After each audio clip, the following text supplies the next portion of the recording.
Hello everyone, I welcome you all to this incredible platform of इंडोलॉगस।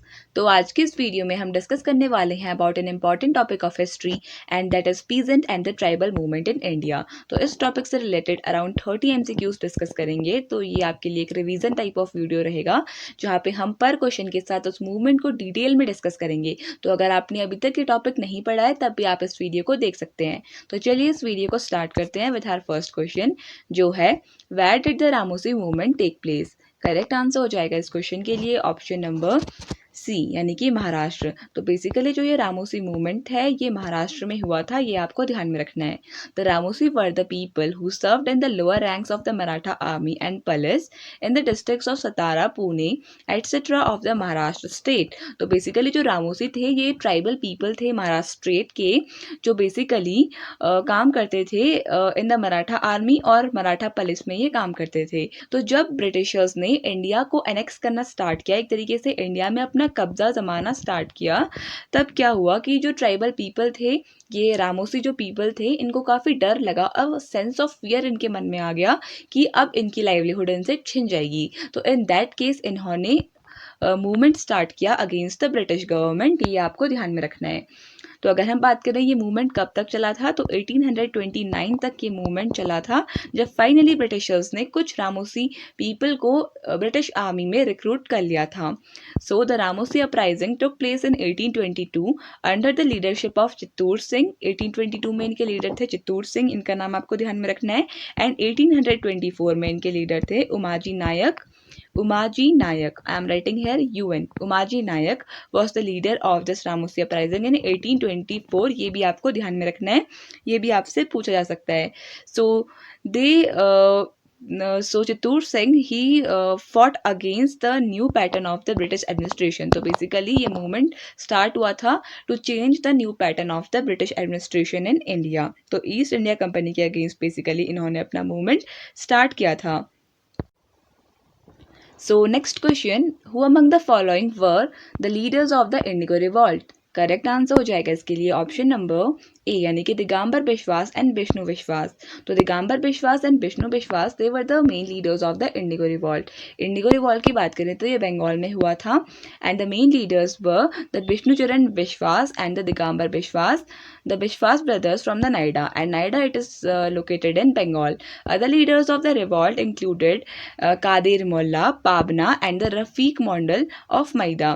The Indigo Revolt was a peasant uprising against the exploitation of the indigo planters in Bengal in 1859 to 1860। तो basically जो indigo revolt का time period है वो 1859 से लेकर 1860 तक है, ये आपको ध्यान में रखना है। अगर हम बात करें इंडिगो रिवॉल्ट के मेन रीज़न की, तो बेसिकली जो फार्मर्स थे बंगाल के, उनको फोर्स किया जा रहा था for growing Indigo in their land. Along with that loan उनको काफ़ी हाई इंटरेस्ट में दिया जाता था, अनफेयर कॉन्ट्रैक्ट्स किए जाते थे उनके साथ, और उनको ऐसे लोन के डेप्ट में फंसा दिया जाता था जिसको वो अपनी लाइफ टाइम तक रीपे नहीं कर पाते थे। तो इस सब के अगेंस्ट ही इंडिगो रिवॉल्ट को स्टार्ट किया बिटवीन 1859 टू 1860। ये आपको ध्यान में रखना है। तो चलिए नेक्स्ट क्वेश्चन डिस्कस कर लेते हैं। Which of the following tribal rebellion was made famous by Bankim Chandra Chatterjee through his novel Anand Math? Correct answer हो जाएगा ऑप्शन नंबर ए, यानी कि सन्यासी रेबेलियन। तो जो सन्यासी रेबेलियन था ये काफ़ी फेमस हुआ था in the 18th century, which was against the East India Company by Hindu sannyasis and Muslim fakirs. तो सन्यासी रेबेलियन यहाँ पे हिंदू सन्यासीज एंड मुस्लिम फ़कीज इन लोगों ने करा था against the British East India Company, क्योंकि बेसिकली जो हिंदू सन्यासीज और मुस्लिम फ़कीज थे इनको ठग्स या फिर प्लंडरर्स करके ट्रीट करती थी गवर्नमेंट, और इनको इनके ही रिलीजियस प्लेसेस में जाने से मना कर दिया जाता था। सो इसके अगेंस्ट इन लोगों ने रिवॉल्ट स्टार्ट किया against the East India Company. Bankim Chandra Chatterjee's novel Anand Math made the Sannyasis rebellion famous. Sannyasi rebellion was a civil rebellion that took place between 1763 to 1800, तो बहुत सालों तक ये रिबेलियन चला था against the British government. The rebellion was led by religious monks against the British East India company. The rebellion was a response to the famine of 1770 and the harsh economic policies of the British East India company. तो basically जो famine आया था बंगाल में 1770 में, उसके बाद जो government ने अपनी क्रूअलनेस दिखाई है, जो अपनी हार्शनेस दिखाई है ऑन द पीपल, उसको भी डिस्क्राइब किया गया था और उसके अगेंस्ट ही इन सन्यासीज ने रिवॉल्ट किया था against the East India company. ये आपको ध्यान में रखना है. फर्स्ट रीजन ये था कि इनको रेस्ट्रिक्ट किया जा रहा था from visiting their holy places.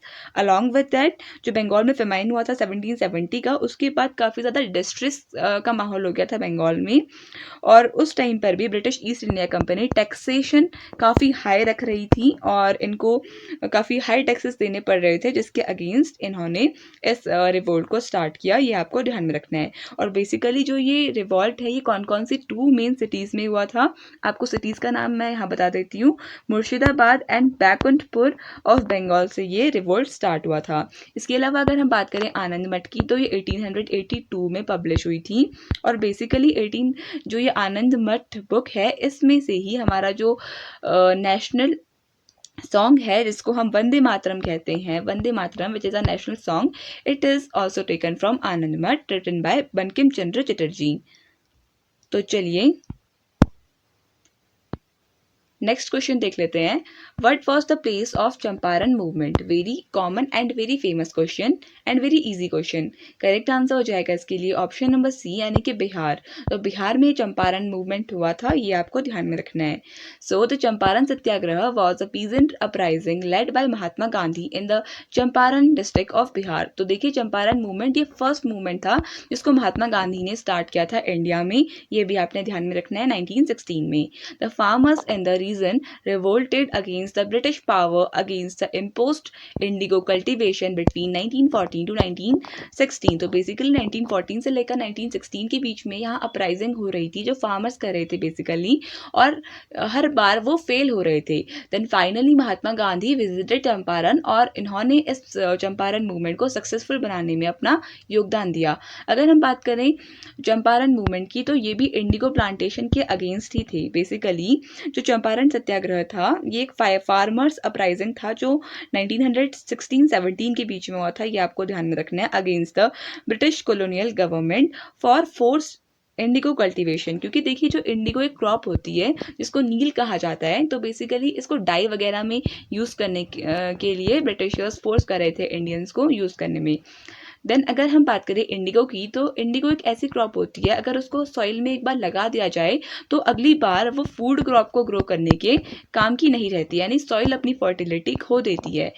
तो बेसिकली फार्मर्स इंडिगो क्रॉप को ग्रो नहीं करना चाहते थे, इंस्टेड ऑफ दैट वो फूड क्रॉप्स को ग्रो करना चाहते थे, और गवर्नमेंट उनको प्रिवेंट कर रही थी फ्रॉम ग्रोइंग फूड क्रॉप्स.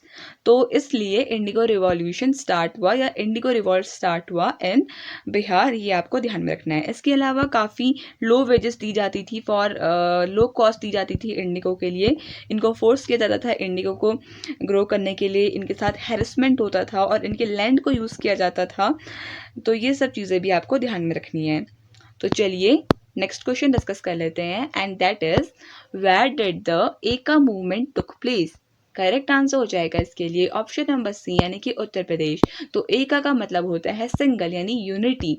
तो एका मूवमेंट ये हुआ था उत्तर प्रदेश में. एका मूवमेंट को यूनिटी मूवमेंट के नाम से भी जाना जाता है. It was a peasant uprising, it was a peasant अपराइज unity. It was a peasant uprising against the British in 1920s in the Awadh region of present day Uttar Pradesh.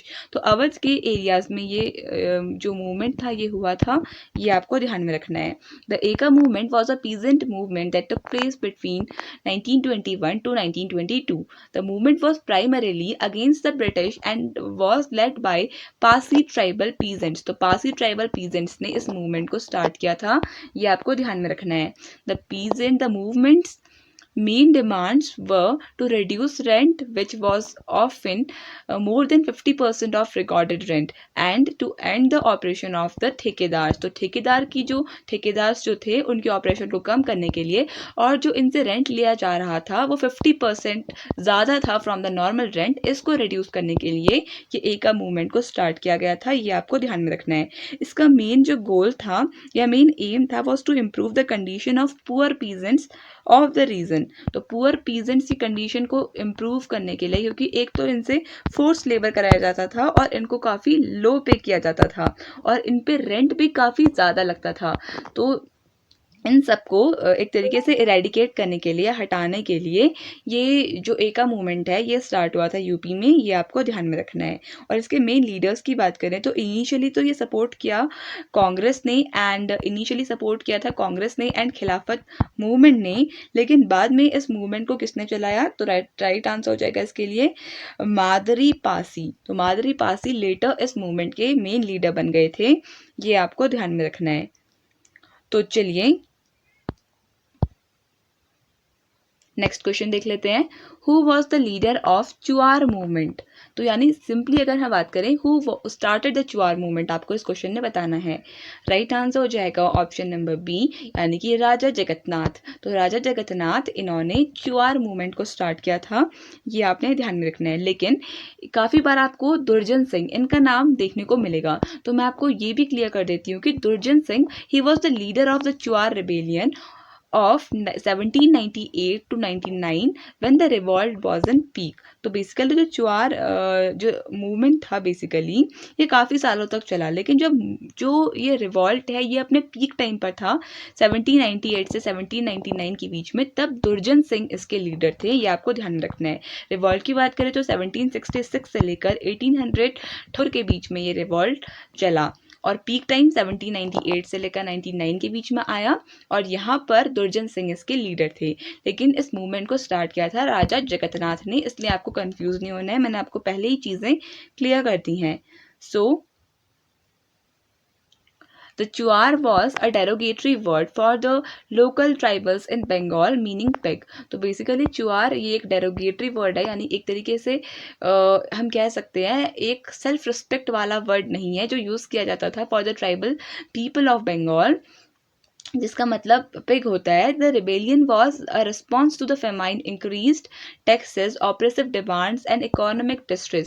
तो basically जो ये रिबेलियन था ये एक तरीके से famine के against भी था, क्योंकि फेमाइन आया था बंगाल में और उसको एक तरीके से अपोज करने के लिए उसके बाद जो टैक्सेशन इंक्रीज टैक्सेशन हुआ, ऑपरेसिव डिमांड्स थी ब्रिटिशर्स की, उनके अगेंस्ट ये चुआर मूवमेंट स्टार्ट हुआ, which was a very great movement हम कह सकते हैं. एंड वी शुड एंड हम प्रेज कर सकते हैं the leaders of the Chuar movement जिन्होंने इस मूवमेंट को स्टार्ट किया था इन बंगाल.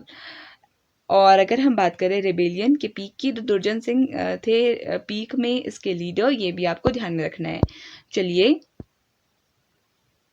नेक्स्ट क्वेश्चन देख लेते हैं. This movement took place in which year? Correct answer हो जाएगा इस क्वेश्चन के लिए ऑप्शन नंबर सी, यानी कि 1818 करके आपसे लर्न कर सकते हैं. 1818 में भिल्स मूवमेंट हुआ था. So, the Bhil Revolt of 1818 was one of the first uprising undertaken by the tribal group in the country.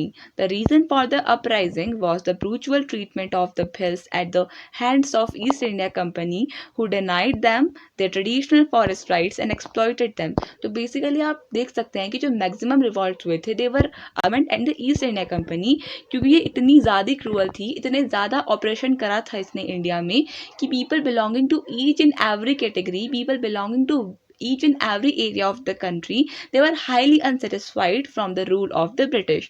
तो ये रीज़न था for the uprising of the Bhils. ये आपको ध्यान में रखना है. तो कॉज भी मैंने आपको बता दिया कि they were deprived from using their traditional forest. जो उनका लैंड था, जो Bhils का फॉरेस्ट एरिया था, वो उसको ही यूज़ नहीं कर पा रहे थे. they were restricted from using this. इतनी सारी restrictions लगा दी थी ब्रिटिश गवर्नमेंट ने कि भिल रिवॉल्ट हुआ 1818 में. ये आपको ध्यान में रखना है. जो भिल्स थे इन्होंने बेसिकली अटैक किया ब्रिटिश फोर्सेस को, उनकी ट्रेजरीज लूटी, और एक काफ़ी इंपॉर्टेंट ट्रेजरी लूट जो आपको ध्यान में रखनी है वो है सिंधवा घाट ट्रेजरी लूट, सिंधवा घाट ट्रेजरी लूट ऑफ 1857। तो ये भी आपको ध्यान में रखना है, काफ़ी इंपॉर्टेंट है। तो अगर हम बात करें भिल्स मूवमेंट की, तो Bhil they rose a revolt so severe it give the British army a major setback as they constantly ambushed the British camps and provisions. Next question, what was the year of Pabna movement? Correct answer हो जाएगा इसके लिए option number C, यानी कि 1873। तो 1873 से लेकर 1876 तक ये पाबना मूवमेंट चला। It was one of the greatest movement in the Indian colonial history of Bengal. Current में जो ये पाबना मूवमेंट हुआ था, ये करंट जो लोकेशन है इसकी some areas of West Bengal and current day Bangladesh के कुछ एरियाज में ये पाबना मूवमेंट हुआ था। The Pabna revolt is considered as a landmark in the history of peasant movements in India. काफ़ी इंपॉर्टेंट और काफ़ी फेमस मूवमेंट था ये Pabna movement. It change the perception of the individual right and peasants of the zamindars. The revolt was led by Ishan Chandra Roy and supported by the intellectuals such as R C. Dutta, Surendranath Banerjee and Bankim Chandra Chatterjee. तो ये important famous leaders थे जिन्होंने इस revolt को basically support किया था। और अगर हम बात करें पाबना रिवॉल्ट की, तो ये बेसिकली हुआ था against the oppressive policies of the zamindars and the East India company. इनके अगेंस्ट ये पाबना मूवमेंट भी हुआ था, ये आपको ध्यान में रखना है। चलिए नेक्स्ट क्वेश्चन डिस्कस कर लेते हैं। सो नेक्स्ट क्वेश्चन है, what was the place of the Bijolia movement? तो करेक्ट आंसर हो जाएगा इस क्वेश्चन के लिए ऑप्शन नंबर डी, यानी कि राजस्थान। तो राजस्थान में ये बिजौलिया मूवमेंट हुआ था, ये आपको ध्यान में रखना है। सो बिजौलिया मूवमेंट ये भी एक टाइप का पीजेंट मूवमेंट था जो हुआ था मेवाड़ स्टेट ऑफ राजस्थान। तो पहले Mewar state, in the former Mewar state of Rajasthan में ये बिजौलिया मूवमेंट हुआ था। 1897 से लेकर 1941 तक ये बिजौलिया मूवमेंट चला, ये भी आपको ध्यान में रखना है। और वन ऑफ द लॉन्गेस्ट ये पीजेंट मूवमेंट है इंडियन हिस्ट्री का। The Bijolia movement took place in the Bijolia jagir of the former Mewar state which is now known as Bhilwara district of Rajasthan, India. The Bijolia movement was a peasant uprising against the excessive land revenue and taxes imposed on the peasants of the region. तो basically इसका reason भी क्या था Bijolia movement का? तो high taxation, high land revenue was the reason of the Bijolia movement, ये आपको ध्यान में रखना है। अगर हम बात करें इसके लीडर्स की, तो साधु सीताराम दास, SST करके आप इसे लर्न कर सकते हैं, Sadhu Sitaram Das and Vijay Singh Pathak, VSP, Vijay Singh Pathak, these were the two important leaders of the Bijolia movement, ये आपको ध्यान में रखना है। The movement began in 1897 and lasted until 1941। It is considered as the longest peasant movement in the country और इन द इंडियन हिस्ट्री का one of the longest peasant movement है Bijolia movement, ये आपको ध्यान में रखना है। तो 1913 की बात करें, इसी मूवमेंट के अंडर 1000 पीजेंट्स इन्होंने प्रेजेंट किया था अपने grievances to the jagirdar, but he refuse to see them. The peasants then decided to leave their lands fallow in the Bijolia from 1913 to 1914। ये काफ़ी इंपॉर्टेंट इवेंट है जो आपको ध्यान में रखना है। The event between the jagirdar and the peasants of Bijolia, जहाँ पे अराउंड 1000 पीजेंट्स ने अपने ग्रेवियांसेस को प्रेजेंट किया था और जागीरदार ने उनको देखना ही मंजूर नहीं किया। तो इन दैट केस जो फार्मर्स थे और जो पीजेंट्स थे उन्होंने अपना लैंड ही खाली छोड़ दिया। तो ये एक इम्पॉर्टेंट इवेंट है जो आपसे एग्जाम से पूछा जा सकता है। अराउंड 44 ईयर्स तक ये इवेंट चला, ये काफ़ी इंपॉर्टेंट है, ये आपको ध्यान में रखना है। नेक्स्ट क्वेश्चन देख लेते हैं, who were the leaders associated with the Santhal rebellion of 1855 and 56? Correct answer हो जाएगा इसके लिए ऑप्शन नंबर ए, यानी कि सिद्धू एंड कन्हू। तो सिद्धू एंड कन्हू के दो ब्रदर्स थे, मुर्मू ब्रदर्स थे, जिन्होंने संथाल रिबेलियन को स्टार्ट किया था इन 1855 एंड 1856। सो बेसिकली अगर हम बात करें इंपॉर्टेंट पॉइंट्स की, so the leaders of the Santhal rebellion of 1855 and 56 were the Murmu brothers, Sidhu कन्हू एंड चंद एंड भैरव। तो सिद्धू एंड कन्हू के भाई ही थे चंद एंड भैरव मुर्मू, ये भी आपको ध्यान में रखना है। अलॉन्ग विद दैट इनकी टू सिस्टर भी इस रिबेलियन में पार्टिसिपेट किया था। The Santhal rebellion was a revolt against the British colonial authority and the corrupt zamindari system in present day of Jharkhand and Bengal. The Santals are a tribal group in India. The rebellion was the first peasant revolt in the तो India का first peasant revolt था ये, आपने ध्यान में रखना है, Santhal rebellion जो हुआ था 1855 से लेकर 1856 के बीच में। अगर हम बात करें इस इवेंट की एग्जैक्ट डेट की तो 30 जून 1855 को अराउंड 10,000 संथाल्स ने एक गांव में मिलकर असेंबल हुए और उन्होंने डिसाइड किया that they will start a revolt against the East India company.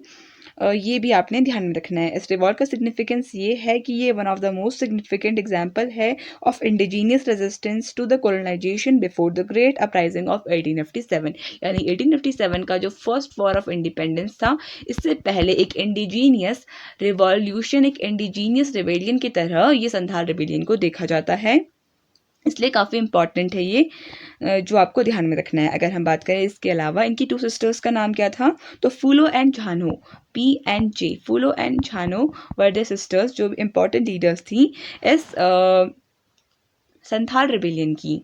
तो चलिए नेक्स्ट क्वेश्चन डिस्कस कर लेते हैं। Which of the following uprising और रिबेलियन इज नोन एज उल गुलन? इसका मतलब होता है the great commotion. Correct answer हो जाएगा इसके लिए ऑप्शन नंबर बी, यानी कि मुंडा अपराइजिंग और द मुंडा रिबेलियन। तो बेसिकली मुंडा रिबेलियन जो 1899 से लेकर 1900 के बीच में हुआ था, this uprising is also known as Ulgulan revolt which means great commotion. अगर हम बात करें मुंडा रिबेलियन की तो इसे उल गुलन के नाम से जाना जाता है, काफ़ी इंपॉर्टेंट है, ये 19th सेंचुरी में हुआ था ये revolt in the south Ranchi.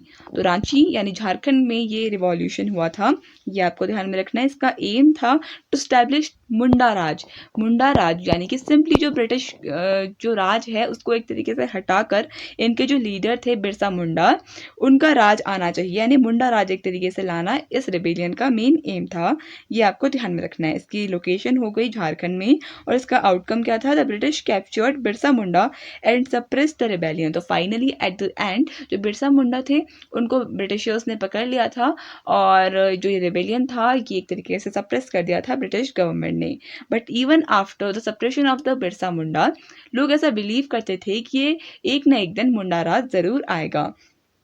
तो अगर हम बात करें मुंडा राज की या सिंपली उल गुलन की, तो इसका मतलब द ग्रेट ट्यूमुल्ट भी होता है, ये आपने ध्यान में रखना है। So simply they wanted independence from the British government, हम ऐसा कह सकते हैं। Next question, Kuka movement was organised by? Correct answer हो जाएगा ऑप्शन नंबर सी, यानी कि गुरु राम सिंह। तो गुरु राम सिंह इन्होंने कूका मूवमेंट को ऑर्गेनाइज किया था, ये आपको ध्यान में रखना है। The real organiser of the Kuka movement was Baba Ram Singh, who was brought into the world in 1815 as a child of a helpless craftsman in a little town of Bhaini. तो बेसिकली इनके अर्ली चाइल्डहुड के बारे में बताया गया है of Guru Ram Singh. Basically अगर हम बात करें कूका मूवमेंट की, तो ये 19th सेंचुरी में स्टार्ट हुआ था, 19th सेंचुरी के अराउंड ये स्टार्ट हुआ था। बेसिकली अगर हम बात करें कूका मूवमेंट की, तो ये टाइप का रिलीजियस पॉलिटिकल मूवमेंट था जो पंजाब में हुआ in the mid of the 19th century. इसके अलावा अगर हम बात करें कूका मूवमेंट के गोल्स की, तो इसके गोल थे restoration of the power of the sick rule in Punjab. तो रिस्टोरेशन ऑफ सिख रूल इसका एक इम्पॉर्टेंट एस्पेक्ट था। इसके अलावा अगर हम बात करें इसके बैकग्राउंड की, तो 1849 में बेसिकली जो सिख एम्पायर था वो एक तरीके से ब्रिटिशर्स के अंडर आ गया था, तो एक तरीके से फॉरेन पावर से उसको छुड़ाना और एक तरीके से सोवेनिटी ऑफ द सिख को रिगेन करना was the aim of this Kuka movement, जो आपको ध्यान में रखना है। तो चलिए नेक्स्ट क्वेश्चन देख लेते हैं। Who wrote the famous drama Nil Darpan which depicted the agony of the indigo cultivators and brutality of the planters and brutality of the planters? Correct answer हो जाएगा ऑप्शन नंबर बी, यानी कि दीन बंधु मित्रा। तो दीन बंधु मित्र इन्होंने ये फेमस ड्रामा नील दर्पण को लिखा था, जो एक तरीके से रिप्रेजेंट करता था, एक तरीके से मिरर था, हम कह सकते हैं, जो इंडिगो प्लांटर्स थे उनकी क्रूअलनेस के ऊपर, वो कितना अत्याचार करते थे उसके लिए एक तरीके से मिरर था नील दर्पण। So the correct answer is दीन बंधु मित्रा। सो the famous writer Deenbandhu Mitra was writing the play Neel Darpan in 1860. Mitra's play Nil Darpan was about the plight of indigo farmers. तो एक तरीके से कंडीशन, दयनीय स्थिति दिखाता था ये drama Nil Darpan of the indigo cultivators और indigo farmers. Next question, Mundas rose in which year? Correct answer हो जाएगा इसके लिए ऑप्शन नंबर डी, यानी कि 1899 से लेकर 1900 के बीच में मुंडा रिबेलियन हुआ था। जो मुंडा रिबेलियन हुआ था, जो बिरसा मुंडा थे, इनको लोग एक तरीके से भगवान का अवतार मानते थे। ऐसा माना जाता था कि इनके पास कुछ सुपर नेचुरल पावर्स हैं जिससे ये लोगों को ठीक करते हैं। So this was one of the important feature of Birsa Munda, which is also mentioned in our NCERT textbooks। तो यहाँ से क्वेश्चन आ सकते हैं, इसलिए मैं आपको ये बता रही हूँ। So basically Munda rebellion is one of the prominent 19th century tribal rebellions in the Indian subcontinent। The Birsa Munda led this movement in the region of south of Ranchi in 1899 से लेकर 1900 के बीच में इन्होंने इस रिबेलियन को launch किया था। एक तरीके से ये रिबेलियन हुआ था। फाइनली जो ये रिबेलियन था ये एंड हुआ था 1900 में, जहाँ पे ब्रिटिशर्स ने फाइनली सप्रेस कर दिया था the activities of the Munda rebellion. Next question, Birsa Munda was in favour of. Correct answer हो जाएगा इसके लिए ऑप्शन नंबर डी, यानी कि मुंडा राज। तो एक तरीके से Munda Raj represents to the Raj of Birsa Munda, यानी कि सिंपली यहाँ पर जो ब्रिटिशर्स थे उनकी जो पावर है, उनका जो रूल है, उसको एक तरीके से इरेडिकेट करने की बात की गई थी इसमें। So Birsa Munda his hate towards the British crew as the reign intensified and helped to mobilize the tribal community against the British rulers and colonial officials in order to establish multiple laws that are protecting the land rights of the tribals। तो basically जो tribal people थे, इनका main source of livelihood था forest, और जो British government थी वो इनको फॉरेस्ट से जाने, फॉरेस्ट में एंटर करने से और फॉरेस्ट की जो चीज़ें हैं like would and other medicinal things जो इनकी लाइवलीहुड के लिए काफ़ी इंपॉर्टेंट थी, उनको लेने से ही एक तरीके से रेस्ट्रिक्ट कर रही थी। तो इसके अगेंस्ट ही जो ये बिरसा मुंडा रिबेलियन या फिर मुंडा रिबेलियन जो हुआ था, ये अपनी सारी राइट्स को रिगेन करने के लिए ही हुआ था। ये आपको ध्यान में रखना है। तो चलिए next question, which British commander was defeated bye Santhals in 1855। Correct answer हो जाएगा इसके लिए ऑप्शन नंबर सी, यानी कि मेजर बोरो। तो मेजर बोरो ये एक ब्रिटिश कमांडर थे जिनको संथाल्स ने डिफीट किया था। Major Burrows was defeated by the Santhals in 1855। A small contingent of force under Major Burrows was called to suppress the rebel, but he met tremendous resistance and was defeated in the Pirpainti. तो यहाँ पे defeat हुआ था ये Major Burrows by the Santhals, ये आपको ध्यान में रखना है। अपनी आर्मी के साथ आया था और finally he was defeated by the Santhals. अगर हम बात करें संथाल्स को किस ब्रिटिश कमांडर ने डिफीट किया था, देखिए संथाल्स ने किससे डिफीट किया था, मेजर बोरो को। और संथाल्स को किसने डिफीट किया था, तो कर्नल बर्ड, इनका नाम आपको ध्यान में रखना है, बर्ड, कर्नल बर्ड, इन्होंने डिफीट किया था संथाल्स को, ये आपको ध्यान में रखना है। तो चलिए नेक्स्ट क्वेश्चन देख लेते हैं। The militant phase of the trade union movement in India was. Correct answer हो जाएगा ऑप्शन नंबर बी, यानी कि 1926 से लेकर 1939 का जो पीरियड था ये मिलिटेंट फेज था of the trade union movement, जिसके बारे में अभी हम आगे के क्वेश्चन से पढ़ेंगे। So the militant phase of the trade union movement in India was from 1925 से लेकर 1934 तक, and it was characterized by revolutionary approach and increasing militancy। This period was also marked by multiple splits in the movement। अगर हम बात करें trade union movement की, तो ये 1918 में स्टार्ट हुआ था with the formation of Madras labour union. तो ये आपको ध्यान में रखना है। अगर हम बात करें इसकी फर्स्ट ट्रेड यूनियन फेडरेशन की, तो 1920 में ये बनी थी, ये भी आपको ध्यान में रखना है। तो बेसिकली अगर हम बात करें ट्रेड यूनियन मूवमेंट की, so it was influenced by the first world war. और फर्स्ट वर्ल्ड वॉर, तो फर्स्ट वर्ल्ड वॉर वन ऐसे लिख देती हूँ। फर्स्ट वर्ल्ड वॉर ये कब, इसका जो टाइम पीरियड है वो क्या था, 1914 से लेकर 1918 यहाँ पे लिखा है जो, this was the time period of world war one. ये भी आपको ध्यान रखना है, इससे इंस्पायर हुआ था और उसके बाद ही ये ट्रेड यूनियन मूवमेंट स्टार्ट हुआ इंडिया में, ये आपको ध्यान में रखना है। So basically next question discuss कर लेते हैं, अभी इसके बारे में हम आगे डिस्कस करेंगे। तो नेक्स्ट क्वेश्चन है, which was the working area of the Birsa Munda. Correct answer हो जाएगा ऑप्शन बी, यानी कि रांची था, it was the working area of Birsa Munda. Birsa Munda movement took place in the Santhal Pargana region of the Bengal Presidency, which is now the state of Jharkhand in India। The movement mainly concentrated in the Munda belt of Khunti Tamar Sarwada and Bandgaon. तो ये मुंडा belt थी जहाँ पे ये movement basically flourish हुआ। ये आपको ध्यान रखना है। ये सारी जो नेम्स लिखे हैं यहाँ पे, खुंटी तमार स्वर्दा एंड बांदगांव, ये नेम आपको याद रखने क्योंकि ये आपसे एग्जाम में पूछे जा सकते हैं कि कहाँ कहाँ पे बिरसा मुंडा का जो इफेक्ट था वो देखा गया था, क्योंकि ये बिरसा मुंडा, इनसे तो काफ़ी बार एग्जाम में क्वेश्चन बनते हैं, इसलिए मैंने यहाँ पे सारे एस्पेक्ट्स को कवर किया है। नेक्स्ट क्वेश्चन देख लेते हैं। Next question, the Moplah revolt of 1921 took place in. Correct answer हो जाएगा ऑप्शन नंबर सी, यानी कि केरला। तो केरला में ये मोपला रिवॉल्ट हुआ था, जिसको मलाबार रिवॉल्ट या फिर मापिल्ला रिवॉल्ट के नाम से भी जाना जाता है।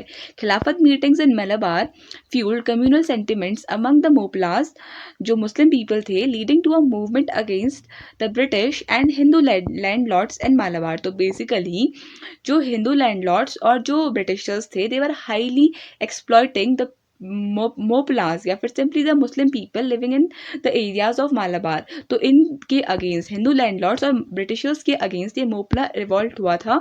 ये आपको ध्यान में रखना है। यहाँ पे हिंदूज भी आपको ध्यान में रखना है, क्योंकि अभी तक मैक्सिमम जो रिवॉल्ट्स हमने देखे वो ईस्ट इंडिया कंपनी या ब्रिटिशर्स के अगेंस्ट थे, लेकिन यहाँ पे Moplah revolt, it was against Britishers and Hindu landlords. The Moplah rebellion began on August 20, 1921 in Tirurangadi, south Malabar, Kerala, lasting over 4 months। तो लगभग 4 महीनों तक ये रिवॉल्ट चला था, ये आपको ध्यान में रखना है। Next question, Kol revolt of 1831 to 32 was led by whom? Correct answer हो जाएगा ऑप्शन नंबर ए, यानी कि बुद्धू जगत। तो बुद्धू जगत, इन्होंने लीड किया था कोल रिवॉल्ट को बिटवीन 1831 से लेकर 32 के बीच में। So the Kol revolt of 1831 to 32 was led by Buddhu Bhagat, Zoa Bhagat and जिंदराई मानकी एंड अदर्स। तो ये भी आपको ध्यान में रखना है। एंड कोल रिवॉल्ट के बारे में हम next question, who among the following was not associated with the formation of UP किसान सभा इन फरवरी 1918। तो यूपी किसान सभा जो अभी हमने डिस्कस की, इसके फॉर्मेशन से कौन एसोसिएटेड नहीं है? करेक्ट आंसर हो जाएगा ऑप्शन नंबर सी, यानी कि Pandit Jawaharlal Nehru, who was also the first prime minister of the country, he was not associated with the formation of UP Kisan Sabha, which was formed in Feb 1918. Jawaharlal Nehru was not associated with the formation of UP Kisan Sabha. The UP Kisan Sabha was set up in February 1918 by Gauri Shankar Mishra, Indra Narayan Dwivedi, while Madan Mohan Malviya supported their efforts. Jawaharlal Nehru was not associated with the formation of UP Kisan Sabha, but later in 1920 he visited the villages in UP to look at the farmers' condition. तो farmers की condition को देखने के लिए पंडित जवाहरलाल नेहरू इन्होंने visit किया था UP में इन 1920। ये आपने ध्यान में रखना है। But he was not a founding member of UP किसान सभा। बात करें अगर हम जवाहरलाल नेहरू की, तो जवाहरलाल नेहरू कंट्री के फर्स्ट प्राइम मिनिस्टर थे। अलॉन्ग विद दैट जो हमारा प्लानिंग कमीशन था, उसके भी फर्स्ट जो चेयरमैन थे वो पंडित जवाहरलाल नेहरू थे। इसके अलावा ये हमारे इंडियन कॉन्स्टिट्यूशन में ऑब्जेक्टिव रिजोल्यूशन को भी लेकर आए थे, जिसके अंडर हमारा प्रियम्बल बना था हमारे इंडियन कॉन्स्टिट्यूशन का। सो ये कुछ आउट ऑफ द बॉक्स बातें थी। तो चलिए अब हम टॉपिक से रिलेटेड कुछ नेक्स्ट क्वेश्चन डिस्कस करते हैं। So the next question is, which of the following years was the All India Trade Union Congress AITUC formed in Bombay?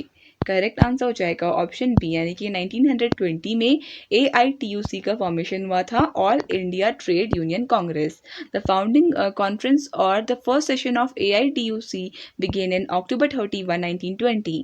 और 31 अक्टूबर को ईच ईयर हम नेशनल यूनिटी डे की तरह मनाते हैं। ये आपने ध्यान में रखना है, unity day. So in Empire Theatre Bombay with Lala Lajpat Rai as the founding president। तो इसके फाउंडिंग प्रेसिडेंट थे AITUC के लाला लाजपत राय, इनका नाम आपको ध्यान में रखना है। And he is one among Lal Bal Pal. सो अगर हम बात करें, अब बात हुई है लाल बाल पाल की, तो यहाँ पे L stands for Lala Lajpat Rai, P stands for Bal Gangadhar Tilak and P stands for Bipin Chandra Pal. So AITUC full form is All India Trade Union Congress. It is the first central trade union of India and the second largest trade union federation in India after the Indian National Trade Union Congress। तो ये भी आपको ध्यान में रखना है कुछ important बातें, कि ये हमारी कंट्री की फर्स्ट सेंट्रल ट्रेड यूनियन थी AITUC, जो कहाँ फॉर्म हुई थी? बॉम्बे में फॉर्म हुई थी। तो चलिए नेक्स्ट क्वेश्चन डिस्कस कर लेते हैं। And the next question is the first president of all India Trade Congress AITUC was. Correct answer हो जाएगा ऑप्शन डी, यानी कि Lala Lajpat Rai was the first president of AITUC. Lala Lajpat Rai was the first president of AITUC. The AITUC was founded on October 31, 1920. Rai was also the president of the Indian National Congress that year, यानी कि 1920 में जब इसका formation हुआ था। Next question, where was the first all India Kisan Sabha formed. Correct answer हो जाएगा इसके लिए ऑप्शन नंबर सी, यानी कि लखनऊ। तो लखनऊ में ऑल इंडिया किसान सभा का फॉर्मेशन हुआ था। अगर हम बात करें यूपी किसान सभा तो 1918 में हुआ था इसका फॉर्मेशन, और ऑल इंडिया किसान सभा 1936 में। So the all India Kisan सभा AIKS was formed in Lucknow April 1936 at the Indian National Congress session. The AIKS was formed to unite farmers and the agricultural workers against the British government's oppressive policies. तो basically ये जो AIKS बना था, ये basically farmers को एक तरीके से जोड़ने के लिए, उनको यूनाइट करने के लिए बना था, ताकि वो ब्रिटिश गवर्नमेंट की जो ऑपरेसिव पॉलिसीज हैं, क्रूअल पॉलिसीज हैं, उनके अगेंस्ट एकजुट होकर लड़ सके। The AIKS was led by Swami Sahajanand Saraswati, who also founded the Bihar provincial किसान सभा in 1929.